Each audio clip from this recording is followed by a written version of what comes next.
எல்லாருக்கும் வணக்கம். தங்க மாமி சமையல்லேருந்து மாமி பேசுகிறேன். இந்த டிஃபன் சாம்பார் பொடி வேணும் வேணும் அதை பண்ணி காமிக்கணும்னு சொல்லிட்டு இந்த கமெண்ட்ஸில் நிறைய பேர் கேட்டு ஒவ்வொரு தடவையிலையும் அதை போட்டுட்டே இருக்காங்க. இந்த டிஃபன் சாம்பார் பொடி எப்படி செய்யறதுங்கிறத உங்களுக்கு எல்லாருக்கும் நான் சொல்கிறேன். இப்போ அதுக்கு நம்ம தேவையான பொருள் என்னங்கிறத பார்க்கலாம். வறுக்கிறதுக்கு நல்லெண்ணெய் எடுத்து வச்சுருக்கேன். வரமிளகாய், கடலைப்பருப்பு, துவரம்பருப்பு, வரமல்லி, வெந்தயம், மிளகு, ஜீரகம், மஞ்சள் வேணுங்கிறவா மஞ்சள் தட்டி போட்டுக்கலாம். மஞ்சள் இல்லை நம்ம போட முடியல அப்படின்னா மஞ்சள் அப்படி கூட நம்ம ஒரு ஸ்பூன் கலந்துக்கலாம். இந்த கட்டி பெருங்காயம் ஒரு துண்டு வச்சுருக்கேன்.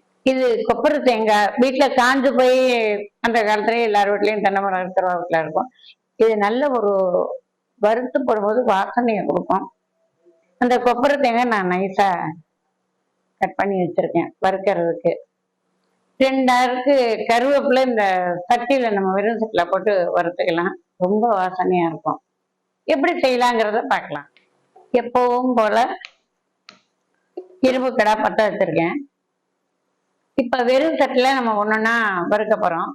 கடைசியில் நம்ம எண்ணெய் ஊற்றி தான் மிளகாயும் பெருங்காயமும் வறுக்க போகிறோம். இப்போ முதல்ல நம்ம வெந்தயத்தை வறுக்கிறோம். வெந்தயம் இந்த ஸ்பூனில் நான் ஒன்று போடுறேன். நீங்களும் அதே மாதிரி அளவு உங்களுக்கு எது வேணுமோ அதை வச்சுக்கோங்க. 1 ஸ்பூன் வெந்தயம்.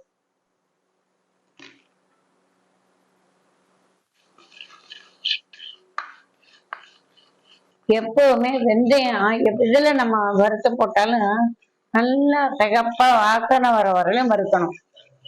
கொஞ்சம் கருப்பை நம்ம வறுத்துட்டோம் அப்படின்னா அந்த வெந்தயத்தோட மனம் நமக்கு அருமையா அந்த பொருள்ல வரும். அதனால இப்போ நம்ம வெந்தயத்தை நல்லா சிகப்பா வாசனை வர வரையிலும் வறுத்து எடுத்துக்கிறேன். இப்போ இந்த வெந்தயம் நல்லா சிகப்பா வாசனை வர வரையிலும் வறுத்துட்டோம். இதை அப்படியே ஒரு தட்டில் மாற்றிக்கிறேன். மிளகு ஒரு 1/4 ஸ்பூன் தான் போடுறேன். அதிக மிளகு வேண்டாம். 1/4 ஸ்பூன் மிளகு, 1/4 ஸ்பூன் ஜீரகம், 2ஐயும் ஒன்றா போட்டிருக்கேன். இந்த மிளகு ஜீரகம் நல்லா பொரிய ஆரம்பிச்சிட்டு நல்ல வாசனை வருது. இந்த மிளகு ஜீரகத்தையும் இதில் நான் எடுத்துக்கிறேன். அடுத்தது கடலைப்பருப்பு. இதில் 2 ஸ்பூன் போட்டிருக்கேன். நீங்களும் அது மாதிரி அளவு பார்த்துக்கோங்க. கடலைப்பருப்புலாம் ரொம்ப வேண்டாம். நம்ம குழன்னு போயிடும் சாம்பார். கொஞ்சம் திக்குக்காக நம்ம கடலைப்பருப்பு போட்டுக்கிறோம். நல்லா எந்த பருப்பாக இருந்தாலும் நம்ம தீய விடாம சிகப்பா வறுத்துக்கணும். அதுக்காக ரொம்ப அடுப்பை பெருசா வச்சு தீஞ்சு போச்சுன்னா இந்த இதோட கலர் மாறிடும். சிம்ல வச்சே பண்ணிக்கிறோம்.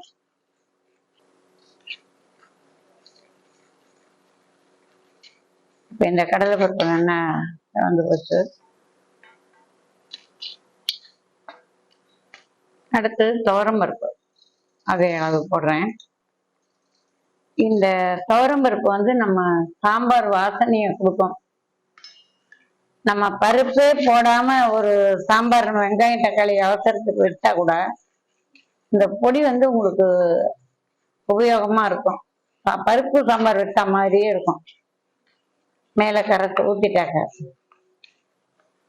இந்த துவரம்பருப்பு நல்லா வறுத்தாச்சு. அடுத்தது வரமல்லி. எப்பவுமே வரமல்லி மட்டும் எந்த பொடியா இருந்தாலும் நம்ம 1 பங்கு கூட போட்டுக்கலாம். 1 பங்கு மற்ற சாமான்னா 3 பங்கு நம்ம வரமல்லி போடலாம். வரமல்லி தான் இந்த சாம்பாருக்கு உண்டான வாசனையை கொடுக்கறது. இதில் 3 ஸ்பூன் நான் போட்டிருக்கேன் வரமல்லி. இந்த மல்லியை நம்ம நல்லா வறுத்துக்கிறோம். கருக விடாம மல்லி வெடிக்கும். வாசனை மல்லியோட வாசனை நல்லா வரும். நமக்கு அந்த மாதிரி வாசனை வர வரலையும் வறுத்தோம்னா சாம்பார் நல்லா இருக்கும். கொப்பரை தேங்காய் வீட்டுல இருக்கும், போட்டுக்கலாம். போட்டா சாம்பார் வாசனையா இருக்கும். ஆனா இதுல இன்னொன்னு என்னன்னா, கொப்பரை தேங்காய் போட்டு நம்ம வறுத்தோம்னா ரொம்ப நாளைக்கு வச்சுக்க முடியாது. ஒரு எண்ணெய் வாசனை வந்துடும். அதனால நம்ம 2 நாள் 3 நாள் நம்ம அதிகப்படிக்கு வீட்டுல பயன்படுத்துறதா இருந்தா கொப்பரை தேங்காய் போடலாம். இல்லைன்னா கொப்பரை தேங்காய் இல்லாமயே நம்ம இந்த டிஃபன் சாம்பார் பொடி பண்ணிக்கலாம்.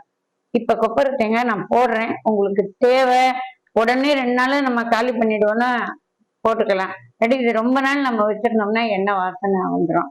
அதனால நான் ஒரே இதுல ஒரு 2 ஸ்பூன் போட்டிருக்கேன் கொப்பரை தேங்காய். இதை நான் சிவக்க வறுத்துக்கிறேன்.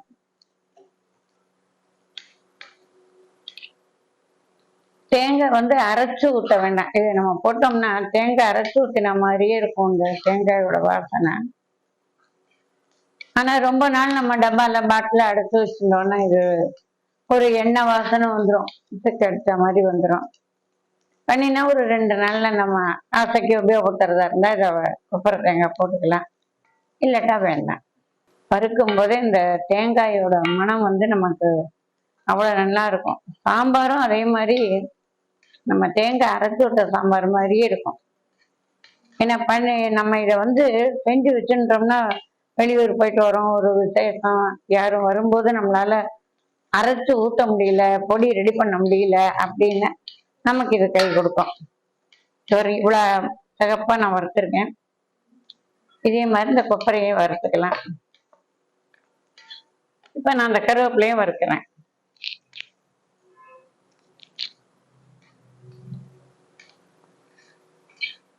கருவேப்பிலைய ஈரம் போக நம்ம வறுத்துடலாம். ஏன்னா ஈரம் இருந்தா பொடி கெட்டு போக வாய்ப்பு இருக்கு.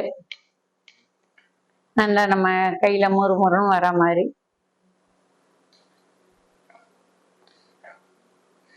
இப்ப டிஃபன் சாம்பார் பொடிக்கு எல்லாமே நம்ம இந்த பொருள் எல்லாம் வெறும் சட்டியில வறுத்திருக்கோம்.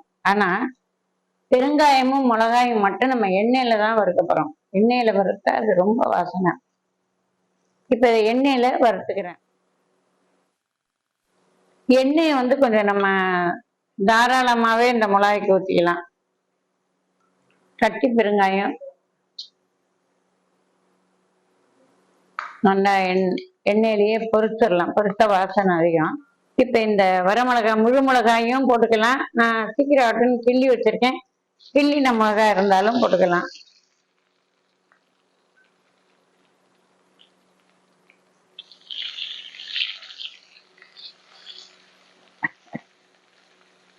இந்த மிளகாய் அளவு வந்து ஒரு 25 கிராம் எடுத்திருக்கேன். இந்த பவுல்ல நான் ஒரு மிளகாய் எடுத்திருக்கேன். நீங்க 25 கிராம் எடுத்தா சரியாகும் இந்த அளவுக்கு. இப்ப அது நல்லா கொஞ்சம் தாராளமா நான் எண்ணெய் ஊற்றியே வச்சிருக்கேன். இது வந்து இப்ப நான் தனியா அந்த பெருங்காயத்தையும் மிளகாயும் எடுத்துறேன். இப்ப மஞ்சப்பொடி நான் இதுலயே ஒரு கலருக்கு போடுறேன், ஒரு 1/4 ஸ்பூன். நீங்களும் போட்டுக்கலாம் அது மாதிரி.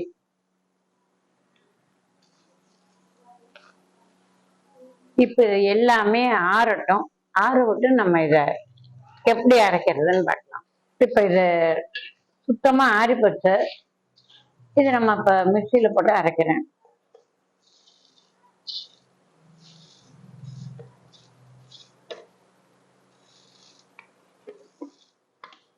இப்ப இதை நான் மிக்சியில உங்களுக்கு அரைச்சு காமிக்கிறேன்.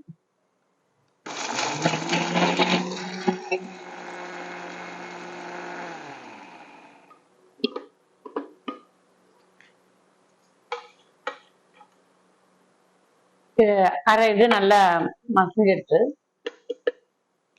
இப்ப இந்த மிளகாய் போடுறேன். பெருங்காயம், மிளகாய் நம்ம வறுத்து வச்சது எல்லாம் அதுல இருக்கு.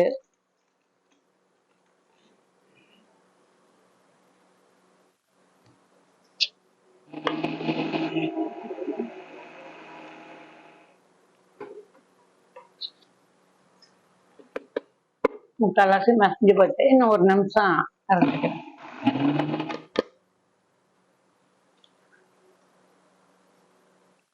இது நல்லா மசிஞ்சு போச்சு பாருங்க. அந்த வாசனையும் கலரும் அப்படி இருக்கும். இது இதை நான் ஒரு பவுல்ல மாத்திட்டு உங்களுக்கு காமிக்கிறேன். இப்ப இந்த டிஃபன் சாம்பார் பொடி கொஞ்சமா தான் நான் பண்ணியிருக்கேன். ஏன்னா தேங்காய் போட்டிருக்கிறதுனால இது ஜாஸ்தி நாள் வச்சுக்க முடியாது. நீங்க இது மாதிரி இதை அரைச்சு நல்லா பொண்ணாக்கி வச்சத கலர் வாசனை எல்லாமே சூப்பரா இருக்கும்.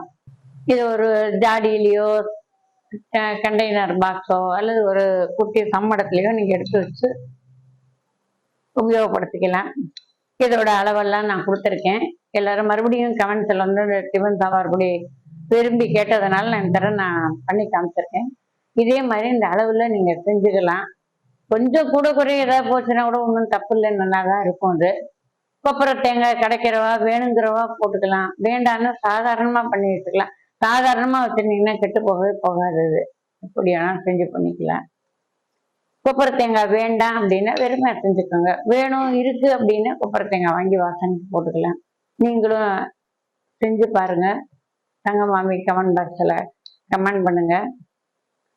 என்னோட சேனலை சப்ஸ்கிரைப் பண்ணுங்க. உங்க எல்லாராலையும் தான் நான் இவ்வளோ தூரம் என்னோட வயசுக்கு பண்ண முடியறது. மறுபடியும் உங்க எல்லாருக்கும் நான் நன்றி தெரிவிச்சுக்கிறேன். மறுபடியும் அடுத்த ஒரு ரெசிபியில் உங்களை எல்லாரையும் சந்திக்கிறேன். நன்றி, வணக்கம்.